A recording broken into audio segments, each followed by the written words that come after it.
History is filled with records that feel incomplete, as if someone tore out the final page on purpose. In the shadows of the 19th century, during a time when cruelty was often hidden behind wealth and tradition, there are stories that sound too horrifying to be real.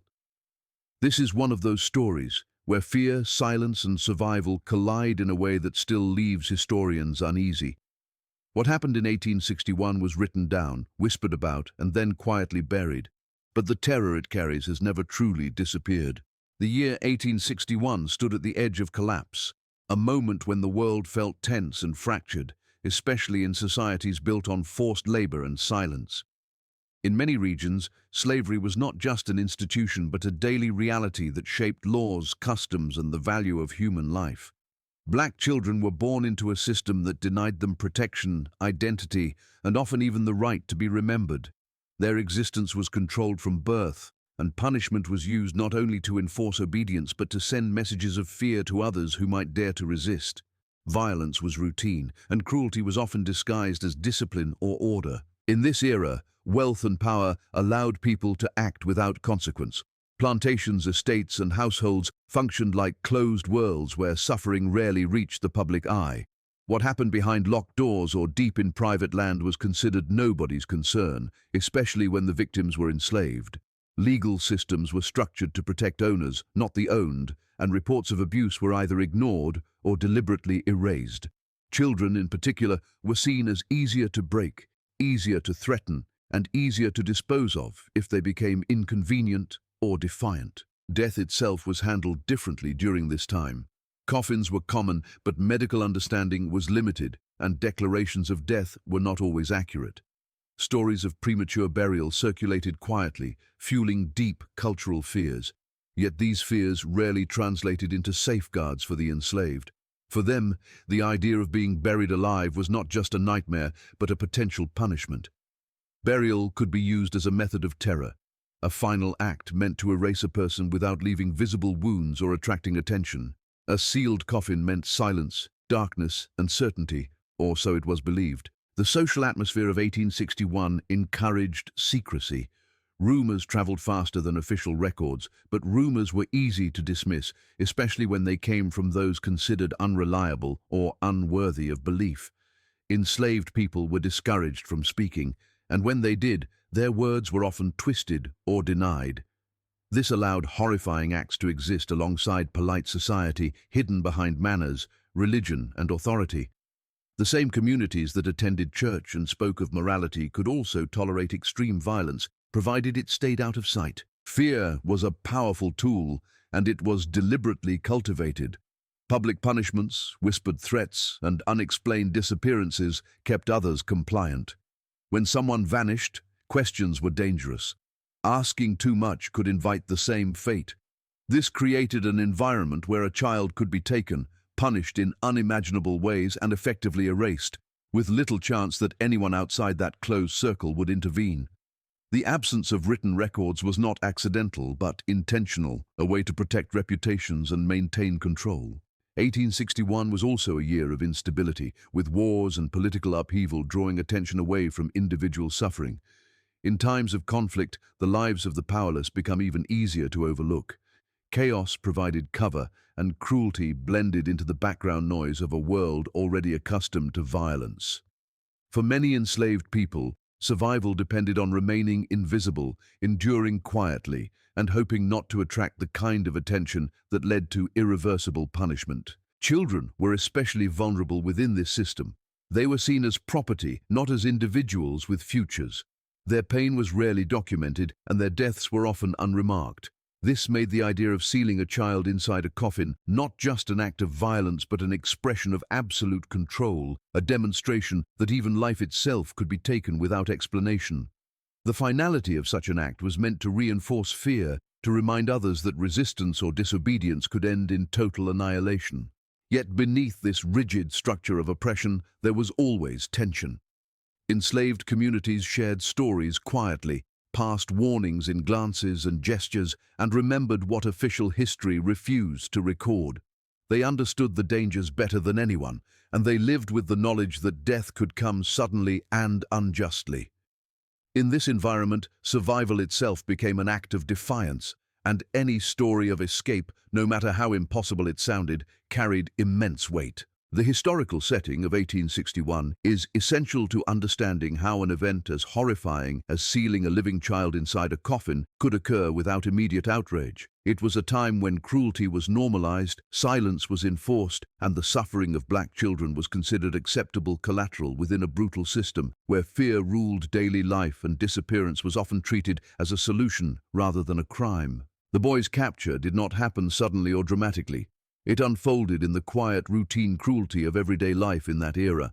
Children like him were constantly watched, measured, and judged, their smallest actions interpreted as obedience or defiance. A look held too long, a task done too slowly, a question asked at the wrong moment could be enough to mark a child as troublesome. Fear followed him daily, shaping how he moved, how he spoke, how he breathed.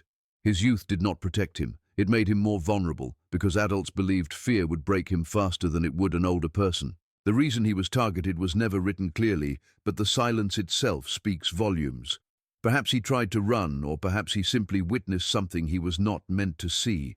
In many such cases, the crime was not rebellion, but knowledge. A child who knew too much, who saw violence, secrets, or plans, became dangerous simply by existing. Punishment was not always about correction. It was about removal. Making someone disappear ensured that no questions would follow and no stories would spread. Once the decision was made, the boy ceased to be seen as human. He became a problem to be solved, an object to be handled discreetly. His cries would not matter, his fear would not register. Those who seized him believed they were acting within their rights, protected by a system that valued property over life. The act of capturing him was likely swift and overwhelming, carried out by adults whose authority he could not resist. Hands grabbed him, restrained him, silenced him, and in those moments the world he knew collapsed into panic and confusion. The coffin was not prepared in front of him. It was likely built or obtained beforehand, which suggests planning rather than impulse. This detail is what makes the act especially horrifying. It was not a moment of uncontrolled rage, but a calculated decision. The coffin represented finality, secrecy, and deniability.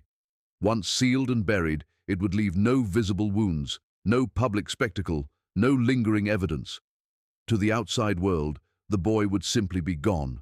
When he was finally shown the coffin, the terror would have been immediate and absolute. Coffins were familiar symbols of death even to children, especially in a time when mortality was common. He would have understood its purpose instantly. The darkness inside, the smell of raw wood, the confined space, all would have signaled that this was not a threat meant to scare him, but an ending meant to silence him forever.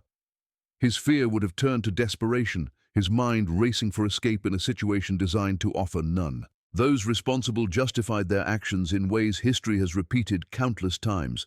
They may have told themselves it was discipline, an example, or a necessary act to maintain control. Dehumanization made it easier. Seeing the boy as less than human allowed them to ignore the reality of what they were doing.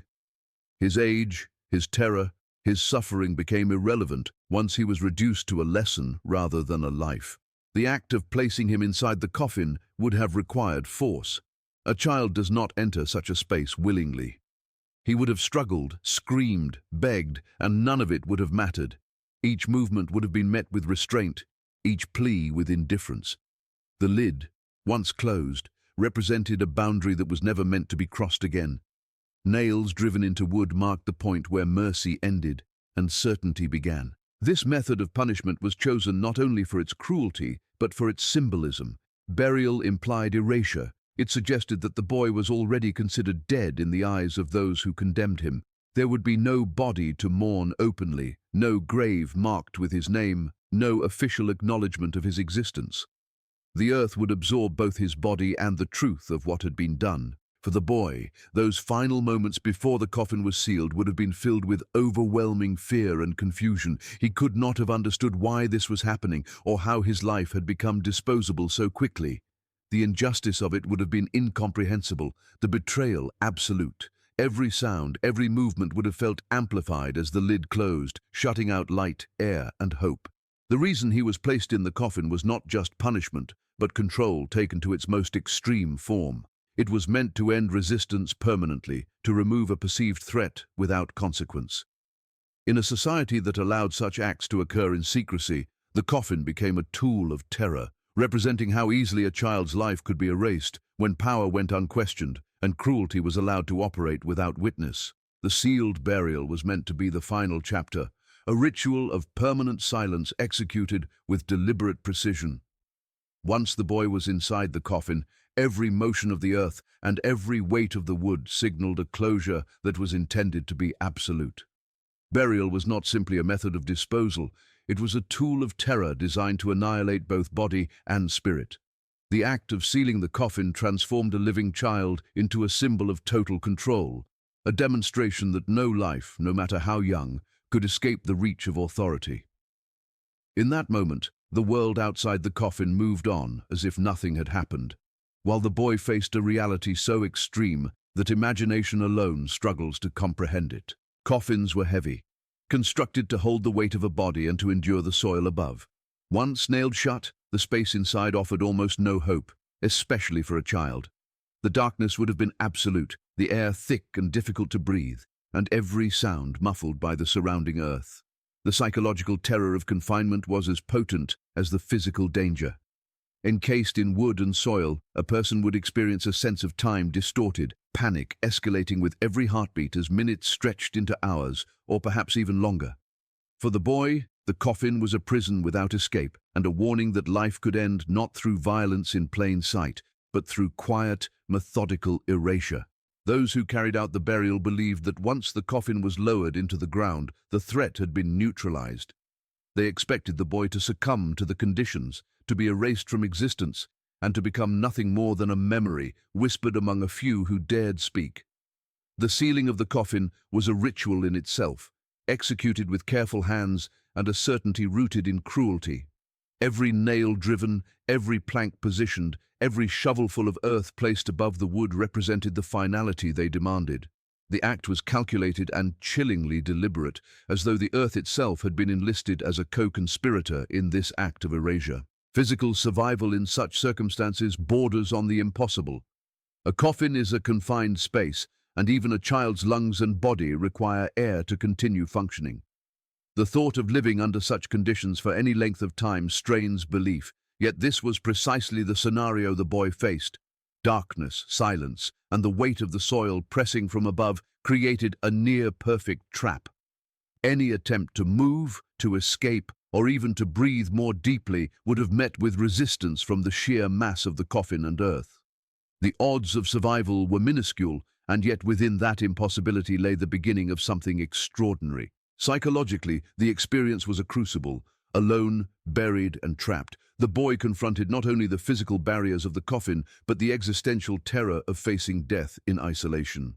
Time likely became a blur, each heartbeat magnifying panic and dread. The mind struggles in such darkness, creating illusions of movement, sounds, and escape. Yet within that terror, a survival instinct also operates at its most primal. Fear, while overwhelming, triggers a heightened awareness, forcing the body and mind to focus entirely on staying alive. Every breath, every slight movement, and every plan conceived within that limited space became an act of defiance against what was intended to end him. The environment outside the coffin contributed to the tension and mystery. Those who buried him assumed their actions were irreversible, that the boy's fate was sealed, and that time would confirm their certainty. Graves were marked or sometimes left unmarked to prevent investigation. The silence of the land, combined with the social structures that supported cruelty, created a system where the impossible could occur without immediate explanation. No one anticipated that this burial, intended as a conclusion, could instead become a beginning for a story that defied logic and expectation. The mechanics of the burial were designed to eliminate variables. Heavy soil compressed the coffin from above, preventing simple escape, and the surrounding earth muffled any sound that might alert others. This deliberate engineering of death underscores the calculated cruelty of the era. It was not enough to punish. The act had to convey dominance, to demonstrate that life could be taken quietly and efficiently. The coffin was a tool of terror, as effective as any whip, chain, or other instrument of oppression, because it left no immediate witness to testify to the horror occurring inside. Yet, the very extremity of this act set the stage for the extraordinary. Humans are not meant to endure such confinement, and the natural assumption would be that death would follow swiftly. The impossibility of survival made the burial all the more sinister. It relied on the belief that the natural world would enforce the punishment, that the weight of wood and soil, combined with darkness and airlessness, would complete the act without further human intervention. The boy, trapped inside, was isolated from the rules of normal survival, forced to confront conditions that were unimaginable and designed to ensure the certainty of his demise. Within this sealed coffin, time, space, and life itself took on a different quality. Every moment became an exercise in resistance, an assertion of life against overwhelming odds. The boy's body struggled against the physical constraints while his mind raced for a solution, for a way to continue breathing, moving, and thinking despite the apparent finality of his situation. Each sound outside the coffin, each vibration, each subtle shift in weight could have provided clues, opportunities, or even false hope, adding to the tension of this impossible confinement. Survival required an extraordinary combination of instinct, willpower, and perhaps luck, all coming together in a scenario that history had never fully explained. The moment of escape is where the story moves from horror into the realm of the unbelievable, where logic seems to falter and the boundaries of human endurance are tested in ways that defy understanding. The coffin, which had been intended as a tomb, became instead a crucible of resilience. The boy, trapped in darkness and suffocating confinement, was faced with conditions that no child should ever endure. Yet somehow instinct, fear, and the desperate will to survive converged to produce an escape that those who had buried him could never have imagined. The events that followed were impossible not only in physical terms but in psychological ones, a testament to the raw force of human survival when faced with absolute terror. Air within the coffin would have been rapidly depleting, yet the boy found ways to stretch each breath, to conserve oxygen, and to manage the panic that threatened to overwhelm him. Panic is natural in such extreme circumstances, but too much panic can paralyze action. Survival required a balance between fear and clarity, a razor-thin equilibrium in which every movement had to be deliberate despite the crushing weight above and around him. The mental focus needed to act under these conditions is almost impossible to quantify, and yet it was that same focus that allowed him to begin testing the boundaries of his wooden prison. Physical strength alone would not have been sufficient. The boy's body, small and underdeveloped, faced immense pressure from the coffin's structure and the earth above it, yet the human body has a remarkable capacity for endurance in extreme situations, particularly when fueled by adrenaline and desperation. Each push against the wood, each attempt to shift the boards, was a fight against not just the physical barrier, but the belief that he could do so. In the mind of those who buried him, no human could have moved within such confinement. In reality, the impossible was quietly happening inside that coffin, unnoticed by anyone above ground. Time within the coffin became a distorted, almost irrelevant concept. Darkness makes it difficult to measure minutes or hours, and the boy would have lost all sense of external reality. The only reference was his own body, its limitations, and the slow, deliberate attempts to manipulate his surroundings. Each small success, a loosened nail, a shifted plank, a crack in the wood, became monumental. To him, these were the thresholds between life and death, between confinement and freedom. Every moment was a calculated risk, and every moment survived brought him closer to the unimaginable outcome of escape. The mechanism of his escape remains a mystery, as records from the time were sparse, inconsistent, or deliberately obscured. Some reports suggest that the coffin was found open, the boy gone, without any signs of external interference. Others claimed that faint marks inside indicated he had worked from within, forcing a path through the wood with nothing but his small hands and sheer determination. There were no tools, no outside aid, only the boy, the coffin, and the will to survive. This ambiguity adds to the horror, leaving observers, both then and now, to grapple with an event that defies the laws of physics as they understood them. When he emerged, the boy was not only alive but fundamentally changed. The trauma of confinement, the terror of being buried alive, and the exertion of escaping would have left marks both physical and psychological. His body would have been bruised, exhausted, and possibly injured, yet the survival instinct overrode these limitations. Emerging into light and air after such an ordeal is not just a moment of relief. It is an existential confrontation with the fragility of life and the extraordinary capabilities that emerge when that life is threatened. The world outside the coffin became simultaneously familiar and alien, a place where he had been expected to vanish and yet returned. Witnesses to his reappearance described disbelief, horror, and confusion. How could a child survive what was meant to kill him? How could he manipulate the coffin from the inside, escape, and re-emerge without help? The reactions were not just to the escape itself, but to the collapse of certainty. Those who had buried him believed in the absolute finality of their actions. Their assumptions about death, about control, and about the limitations of a child's body were shattered. This event did not merely defy explanation, it overturned the very logic of punishment and mortality as understood by those present.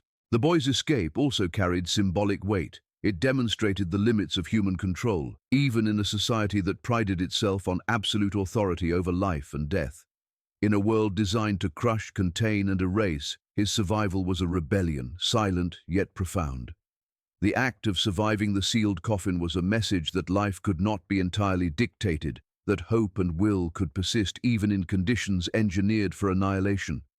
For those who witnessed the aftermath, it challenged perceptions of power and vulnerability, forcing a reckoning with forces they could neither predict nor control. Yet even in survival, there was ambiguity.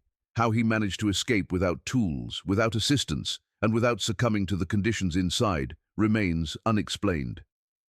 Historians, eyewitnesses, and storytellers have all struggled to make sense of it. The boy's escape stands as both an anomaly and a testament to resilience, a phenomenon that stretches belief and challenges understanding. It is in this tension, between impossibility and reality, horror and wonder, that the true weight of his survival is felt. Every step he took after leaving the coffin, every breath he drew, was a continuation of defiance against what had been intended to erase him entirely. The aftermath of the boy's escape became a story of mystery, fear, and unanswered questions, a chapter that history has struggled to record fully. Once he emerged from the coffin, alive but traumatized, his existence posed problems for those who had intended his death. They had acted with the certainty that the earth would complete their plan, that silence and secrecy would enforce their control. Instead, their actions had failed in the most spectacular and inexplicable way, leaving them to confront the impossible. Witnesses reported confusion, disbelief, and a fear that had not existed before. A child they believed dead had not only survived, but had returned to the world of the living, a living testament to the failure of their authority and the limits of their cruelty. The boy himself became an enigma. No one could explain how he had survived the airtight confinement, the lack of oxygen, or the weight of the coffin and soil above. Survival in such circumstances is almost incomprehensible, and his existence defied everything known about human endurance. For him, the ordeal was transformative, leaving psychological scars that could not be measured and physical effects that were visible to those who saw him afterward. His trauma would have been immense, a combination of terror, disbelief, and the realization that he had escaped death in the most literal sense. Each movement, each breath, each sensation of the outside world would have carried a weight far greater than the ordinary experiences of a child. For the community and those involved in his burial, his escape sparked fear of consequences beyond the immediate. A child who survived burial challenged social order, exposed the failure of planned punishment, and undermined the assumptions of control that allowed such cruelty to exist. People struggled to explain what had happened, often resorting to half-truths, rumors, or deliberate silence. Some accounts suggested the boy had appeared days later in another location entirely, suggesting not just escape, but an almost supernatural resilience. Others claimed he had been found near the burial site, wandering in shock but alive, a sight that unsettled anyone who had been part of the plan to erase him. The authorities, or those who exercised control, acted quickly to suppress discussion. Documents were altered, reports minimized, and witnesses were discouraged from speaking. This deliberate erasure of information was common in cases where public acknowledgement would threaten reputations or expose cruelty. As a result, the story exists in fragments, a patchwork of accounts that hint at the horror, the survival, and the inexplicable nature of what occurred. Historians attempting to reconstruct the event face gaps that may never be filled, leaving the true scope of the boy's experience shrouded in mystery. Socially, the event sent ripples of unease. Stories of the boy's survival spread quietly, whispered among families, workers, and observers who could not reconcile the reality with what they had been taught about life, death, and punishment. The boy became a living symbol of resistance, an example that defied the authority of those who claimed absolute control over the vulnerable. In a society structured around fear and obedience, his survival represented a crack in the carefully constructed system, a reminder that life could persist even in the face of extreme attempts to extinguish it. The long-term effects on the boy's life are almost entirely unknown, leaving room for speculation and horror. Surviving such an ordeal likely required extraordinary resilience, both physical and mental. Yet the environment to which he returned would have been unforgiving. Trauma, isolation, and continued vulnerability would have followed him. Every encounter with those who might have wished him harm would have been charged with the memory of the coffin, the weight of confinement, and the fear that death could come suddenly again. His survival may have inspired hope, but it also carried the burden of being a living reminder of cruelty and the inexplicable. The lack of a clear explanation for how he escaped has fueled speculation for generations. Some believed he had supernatural assistance, some that the coffin had been imperfectly sealed, and others that sheer willpower allowed him to manipulate impossible conditions. Each theory highlights a human fascination with the boundary between life and death, survival and extinction. The boy's story sits at that boundary, a haunting narrative that is impossible to ignore.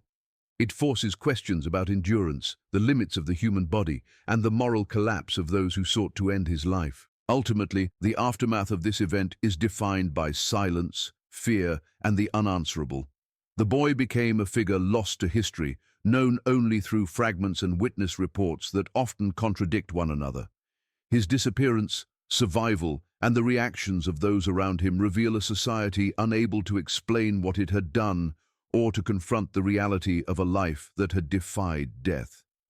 This unresolved tension is central to the horror of the story, leaving observers with a chilling understanding that some events resist explanation and that survival, when it emerges from such extreme circumstances, can be as terrifying and unsettling as death itself.